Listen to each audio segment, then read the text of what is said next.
How are you? Good, sir. How are you? Good. We have a special guest that we're going to introduce into the studio in just a minute. So we're happy to be back into our Lean In Leaders podcast 1% studio. Absolutely. And this is our first interview with our kind of new brand that we're calling our Lean In Leaders Inspirational Leaders interview. And today we have with us Mike Johnson. So before we get in, Mike, we're going to give you a respectful bio in just a minute. But we just want to say hi to you and welcome you in. Truth be told, we're all connected in that, ironically enough, we have our paths have crossed together, all of us, and we all have worked for a similar company in the past. So it's nice to be reunited in this way. Yes, sir. As I said earlier, nice to be here. I'm honored to be part of the very first and excited for the conversation. So thanks. Excellent. So, Mike, let's give you a little bit of an introduction. So, Mike started out a couple years ago as a physical therapist, and then later pursued his PhD. So it's Dr. Mike Johnson. He is currently the president of the home health practice at Beata Home Healthcare, which is headquartered in New Jersey, but has a very significant international footprint. Mike has been leading a very large practice in that organization with hundreds of offices in multiple states.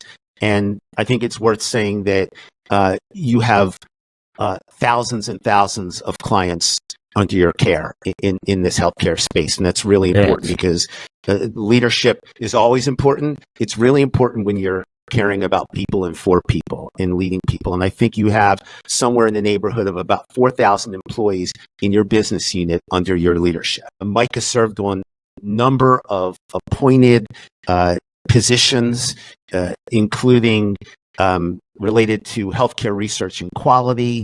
He's been part of alliances related to physician quality reporting systems, the APTA, the American Physical Therapy Association. You've had many positions of appointment over the past 30 years, and you're even on a scientific advisory panel. So you've been a little busy over the past few decades, but that's not a shocker. Mike lives, on a personal note, Mike lives outside of the Philadelphia metro area with his family, his wife of 33 years and 3 adult children. And again, in terms of background, he was a BS in physical therapy from Northwestern University and Northeastern. It's not Northwestern. The folks in Boston. That's right. Just part of the country. Sorry about that. You can realize there are people from Boston on that one. And then also you have your MS in orthopedic physical therapy from a health system in the Philadelphia area, Hahnemann, and your PhD, as I mentioned, in health policy. So, Mike, welcome. We are absolutely thrilled to have you with us today and to talk to you about your leadership. It's a pleasure. Thanks. Lots to talk about. It's been a fun journey. Yeah. So good segue. So I think our listeners would really appreciate, for those who know you and don't know you, if you could just share with us your leadership journey. Like, what has it looked like over the past number of decades or years? Yeah. So, when I think about that, the idea that I had of a leader when I was a kid was the person in charge. Right. So if you're the boss, you're the leader. Well, my view on that has changed dramatically because just because you're the boss doesn't mean you can lead people. And so my journey was, from a young age, getting to that realization. And I think I got my undergraduate in physical therapy and, you started out in clinical practice. And in many respects, you're leading the patients that you see. If leadership is about helping influence people to do things they might not otherwise want to do, I saw that as a leadership role, one-on-one leadership role. Because that's a lot of what medicine is and physical therapy. You're coaching folks, and then it's up to them to do it. And by the virtue of saying, "Hey, you have to do this," is not. Anyways, that have kids know how poorly that works. And so helping them to see a vision and that they're interested in living into. I'd say, probably my first leadership experience, and then I went into academia for a period of time, and so then you're leading groups of learners, which is also a leadership opportunity, a little bit of a different approach. Was in a large health system in some way, shape, or form for about 15 years. Part of it overlapped with my university time, And then made my way to the company that I'm at now, Beata, where I've had successive opportunities to lead. And so my leadership journey's been, for me, a really interesting one. I'll add one last thing and then turn it back to you. Is when I came to Beata, I had never had a single direct reports. I never had anybody whose job performance I had to write up. So I came to Beata when I was in my early 40s and had 20 years of of work experience under my belt. And so part of leadership is leading people. But what I had to learn at Beata was not how to lead. I don't know if I was about leading people. I had been leading people for a long time, but they just didn't report to me. And so this was, how do you lead people and then motivate and develop them when you're responsible in part for their development? So it's leadership, but it's leadership at maybe a little bit of a different level. And for that, I basically went into my researcher mode and read every book I could get and subscribed to Harvard Business Review and learned about one-on-ones and all the managerial things that you need to do to be a good leader, and kind of figured it out as I went. And so that's sort of at a high level, my journey to date. That's fascinating. That's an interesting path, because I agree with that in the healthcare space, especially when you're treating patients. It is leading. You're leading a patient through whatever transition to healthcare they have, or recovering from an injury or an illness or whatnot. Thinking back to that, Mike, how much of that really was transferable to stepping into this leadership role where you had no direct reports? How much did that really set you up? It's interesting. I thought a lot about that. I think it did quite a bit. There were sort of two things. There's leading an individual who you have no real authority over, right? Other than I'm the expert. Yeah. Okay, that's only going to get you so far. Yeah. As well as leading groups of people. And when I sort of tried to deconstruct it as I had direct reports, and I joined, when I started the job at Beata, I thought, geez, I've never had a leadership role. Well, yeah, I had. I just hadn't thought about it that way. And so you've got to be able to connect with people. You've got to have them trust you. You've got to have them believe that you are listening to them. Right? You get me. Absolutely. You really get me. You have to do that in every situation before you can then say, let's do this, let's do that. So that's sort of foundation. You have to do it with your kids. And so so what I learned along the way is leadership is much more ubiquitous than I anticipated. You're sort of leading all the time to some degree if you're trying to influence people and help them develop. Yeah, great. Yeah. Perfect. And Mike and Chad, I think, Mike, you were going there, but I want to ask you this question that sometimes I think about it a lot, because I had my own experience when I was in a first-time leadership position, and I had an interaction with an employee that I was responsible for leading. And the gist of it is, by that interaction, I realized how important my leadership role was, even though it was a frontline leadership role, entry-level leadership. But it didn't matter what my title was to that person. It was the fact that I was responsible for caring about them and for them that made the difference. As a result of that interaction, I went on a journey, like you, earlier in my career, because I was leading very early on in my career journey. And I consumed every book, Drucker, Deming, Covey, Maxwell, the list goes on. And I was a self-taught before I went back for my education in leadership and psychology. I went on my own path. So I call that my leadership light bulb moment.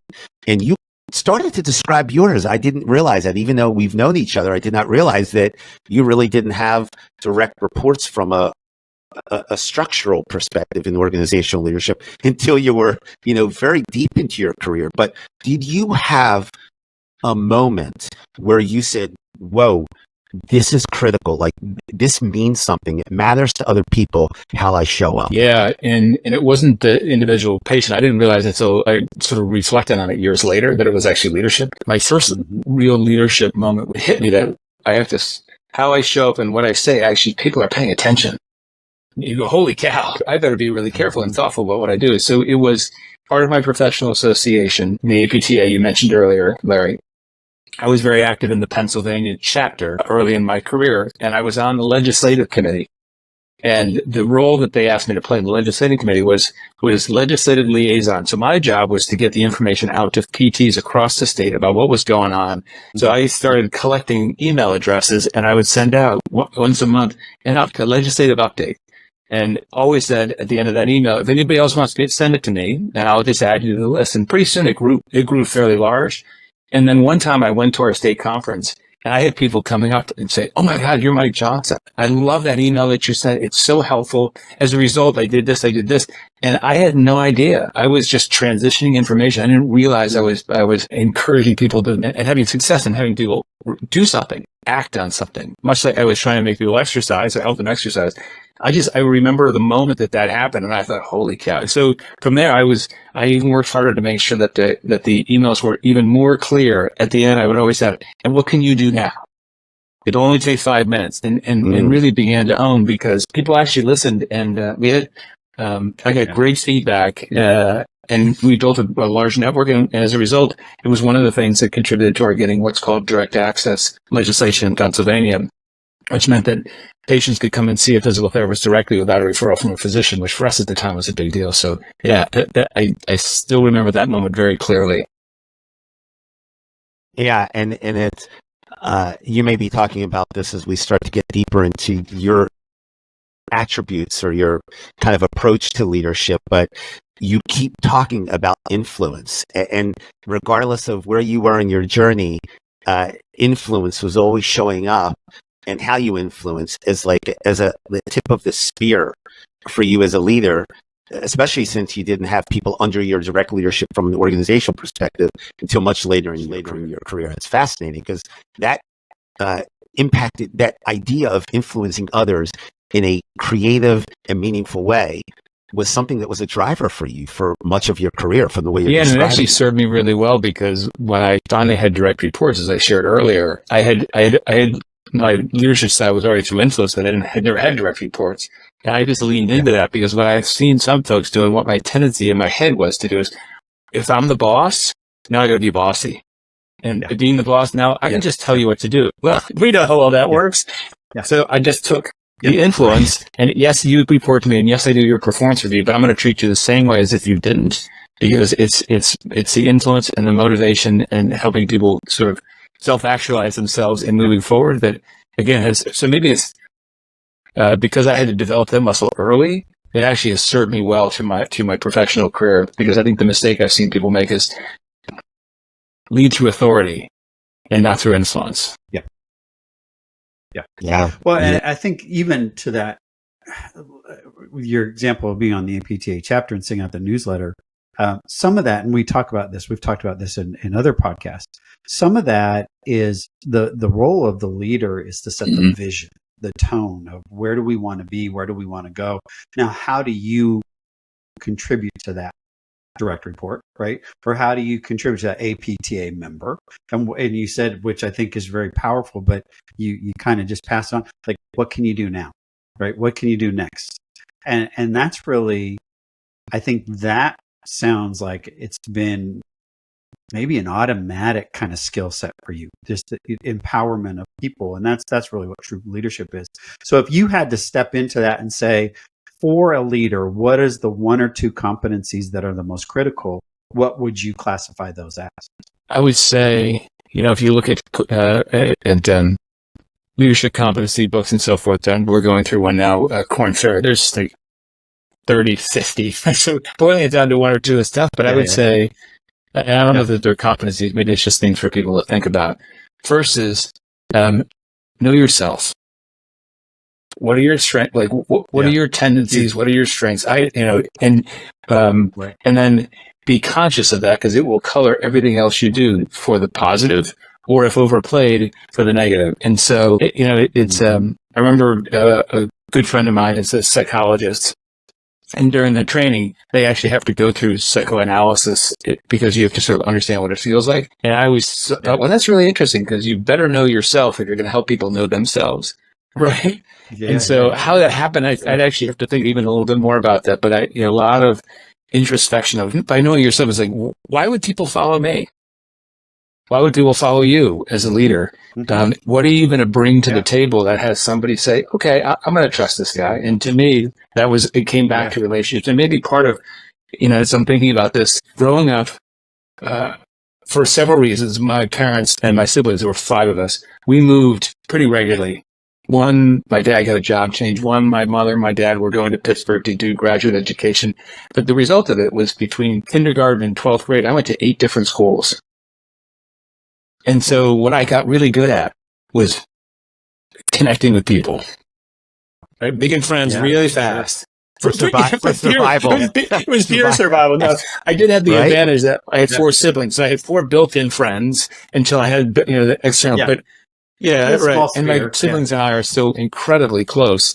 But being forced, I didn't have the reputation of being a star for 4 or 5 years because I was a new guy. And so I had to figure out how to connect with people for survival, and also just, because I'm a people person as it is. And so know yourself and then build on those skills that you have to try to move somebody in a way that they're looking to move, or maybe if they're not, help them get there. You said it really well, Shad. Our job is to paint a picture a future into which people want to live. What role do they play? So I'm going to ask this question. I'm going to try and ask it the right way. So you said knowing yourself really well. So, and you said when you first stepped into the role where you were having direct reports, this operational leadership role, the tendency was to take the example that maybe you had from previous leaders and to be a manager and start, you do it because I say I do it. And I've heard so many people say, well, I'm in charge, right? And that's the wrong way to go about it. So how did you, I guess, 2-part question, how did you curb that tendency? Because you probably saw that from people that were not great leaders that you worked with. And then to this day, what's the one thing that may still be a weakness for you some decades later that you're still working on to become better as a leader? Really good questions. I think you asked them quite well. So congratulations. As I think about, I'm gonna answer the second one. Like, what am I still working on? Sure. I think I know myself pretty well at this point, and one of the things that was really helpful, and I didn't get introduced to these things probably until I was at Beata, but there's 101 personality profiles, DISC, Myers-Briggs, so forth, and none of them tells you everything about, but they give you a flavor of kind of who you are. So using those helped me sort of gravitate to kind of what I was comfortable with and what I was good at. And then I would work on those things that I wasn't. But anything that's a strength could be overplayed. And so the thing that I continue to be careful about and thoughtful about is, I know the 2 of you are familiar with the DISC profile, right? So the DI, the S, and the C. And the I is is a people person, right? And I'm a high I. Yeah. And so where I have to be careful and not over-index is to spend so much time connecting with people that I don't get the work done. And so I'm really careful about, I'm studious with lists. I'm very organized. And people who don't know me, if they look at the DISC profile, the C profile is the person who's really task-oriented, like very organized. They would say I was an IC. Well, I'm not. But I play one on TV, if that makes sense, because it helps me balance. And so that's where I work. Remind me of the first part of that question you asked us. So those, I guess, undesirable management skill tasks. How did you keep yourself from going down? It goes back to sort of knowing yourself. I paid really close attention to the people that I admired, who I was willing to follow. And I paid really close attention to those folks. I was like, I wouldn't work for you ever, or something in between. And even in both of those, the person I probably wouldn't work for, there was a nugget in there that I was like, oh, that was actually really good. And I was very lucky. I've had 3 or 4 bosses that were really good leaders and challenged me, but in a way that made me think and didn't shame me. And I just paid really close attention. And then you sort of slowly say, okay, that works. This works. And for me, that one doesn't sort of play. It worked for him, but it doesn't work for me. And you begin to develop your leadership style. But a lot of and I don't have to fight the urge not to be bossy, because it irritates the heck out of me when somebody barks an order at me. Like, I have a few triggers. That's one. Yeah. So I never, or try never to do that, because I basically say, I'm not going to make you feel the way I feel when that gets done. And so that sort of helps keep me in check. Well, I think that's a great insight, because Go ahead, Larry. Okay, I was going to say one thing. It's so funny when you think about being open to learning, because one of the things you talk about, Mike, is that you learned from even the people that you didn't want to mirror. You learned what you didn't want to be, or what not to do, as much as you wanted to learn about what you could learn. So it works both ways, but you have to be open. It goes back to one of the things you just said when Chad asked the question about attributes or behaviors. It had a lot to do with reflection. You take the time to reflect and process and imagine, your path forward, and that's really, really critical. The way you keep threading it through the conversation. You don't get a PhD because you're smarter than everybody. You get it because you're incredibly curious and you're stubborn. That's the only thing. That's the only thing that gets you through. I'm not smarter than anybody else. If I go back to the childhood where I transitioned from school to school, one of the things that helped me be successful was I would sit and listen. I paid close attention, watch body language and so forth, because I had to figure out how to quickly ease and weave myself into these friendships. And those have served me well. So every boss, I probably observe them with much more intensity than most other folks, because it had been a survival skill that's actually served me quite well. And then I'm always interested in, how do I get better? Because especially once you have that leadership moment you talked about, Larry, and you go, holy cow, I made a difference in somebody's life. This is super cool. How can I do that again? How can I do it better? And then it's just, that's how you go through the rest of your career. Absolutely. Yeah. Building block experiences, right? So. Yeah. Very good. So what would be, if you had to impart some advice or some wisdom on new leaders? A couple of things. Go back, spend some time making sure you're comfortable with yourself. 2, don't ever get too full of yourself. And then be prepared as you go through your career that the normal progression of taking on responsibility and leadership responsibilities is going to have you feeling like top of your game sometimes and bottom of your game sometimes. And the reason I say that is, as you get better and as you take on responsibilities and you're successful, you get promoted. But once you get promoted, in your mind, I'm on the same escalator. But you really, now it's a new set of skills. And so when I talk to folks on my teams that have gotten promoted, I said, look, you got promoted because you were really good at what you did. But you went from being a senior in high school back to being a freshman in high school. And you're like, wait a second, I was just a senior and now somebody shoved me in the locker. What the heck happened? And so you have to get comfortable. That is part of it. This comfort, and you get uncomfortable again and you climb back up again. And so this new job I'm taking, I'm going to be a freshman again. I'm not looking forward to being in the locker, but I know I won't be there for long and I'm going to learn and grow. And so just recognize that's actually natural. You didn't do anything wrong, but it took me a while to figure that out, because every time what? I'm here again? I think the perception in business today is if you're not getting promoted, you're not successful. Right. And so what it helped me understand is some people stay at a certain level for a long period of time for very specific reasons, which aren't necessarily, I'm not capable, I'm not interested, I don't have the, there may be family circumstances, whatever it is. And so what I've gotten better at, and I've worked hard at it over the years, is to be much less judgmental. And by that, I mean, even though that little quiet voice in my head, don't even go there, because you don't know if that's true. And that's helped me. But you're right. For the folks that are looking and are willing to get uncomfortable and go through change, there's a long pathway, as long as you're comfortable with being uncomfortable over and over and over again. Yeah. And I think you underscored too, Mike, that this just underscores that leadership and the journey of leadership is not linear. It's a dynamic process, and you have to have that resilience and that understanding in order to not get too dissuaded and lose focus, because then people are still under your care, right? So that's why it just becomes so important that leaders take care of themselves to be effective, which is really a good segue to another question that we want to ask you. We won't go too deep into the cliche of put your mask on first, but we know that's often used today. But there is complete truth to that, right? So question to you is, how does Mike fill his tank? How do you make sure that you have the right amount of octane and fuel in the tank? What do you do to take care of you so that you can take care of others? This is one I think a lot about and spent a lot of time sort of perfecting, because by the time I was in my mid-30s, like up until mid-30s, like the tank was always full, or it felt like it was always full. You start to get into your 40s and now into my mid-50s, doesn't like, wait a second, there's not as much gas in the tank. And so I think a lot about four things. Am I eating right? Because what are you putting in the tank? Am I exercising? Am I taking care of the chassis? Exercise is akin to changing the tires and polishing the car. Excuse me. Am I sleeping well?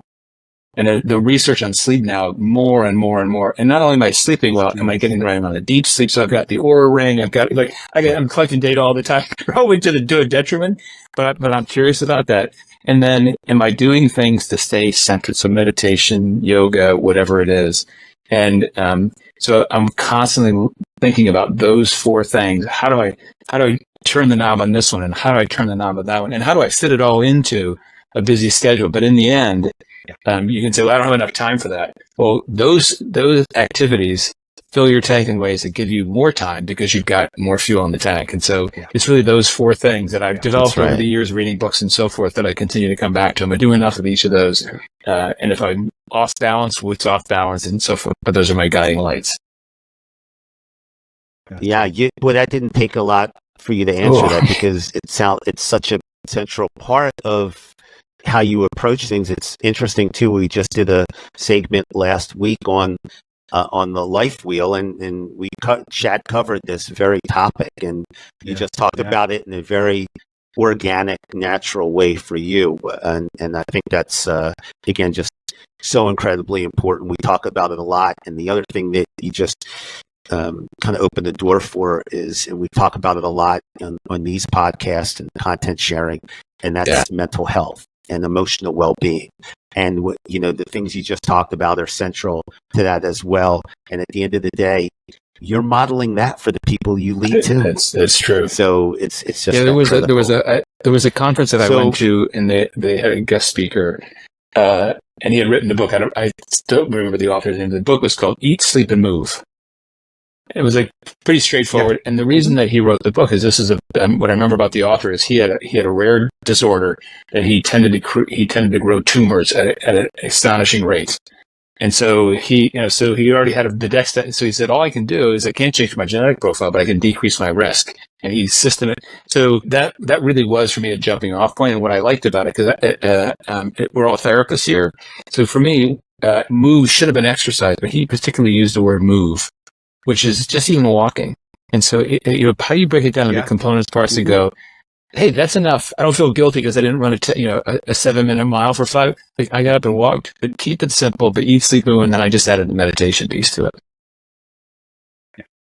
Yeah. Excellent.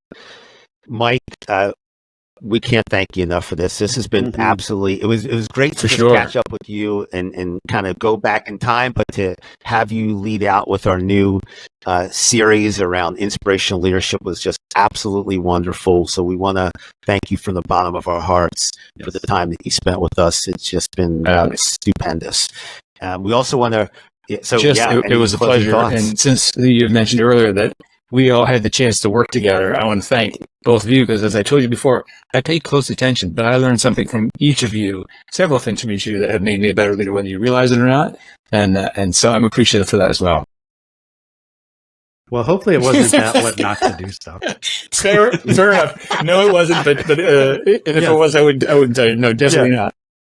You just let us know. When we stop recording, just tell us what that is. Chad, let's close this out before he has a chance. So for our listeners, again, we always ask that, and we thank you too for listening and following our content. Ask you to share our content, like it if you've found it helpful, and make sure you check out all our platforms: LinkedIn, Spotify, our YouTube channel, and as we always say on our outro, remember, lean in, leaders. I'm the anomaly, the 1% warrior. I'm the anomaly, the one they write the story for.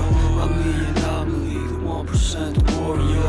I'm the anomaly, the one they write the story for. I'm the anomaly.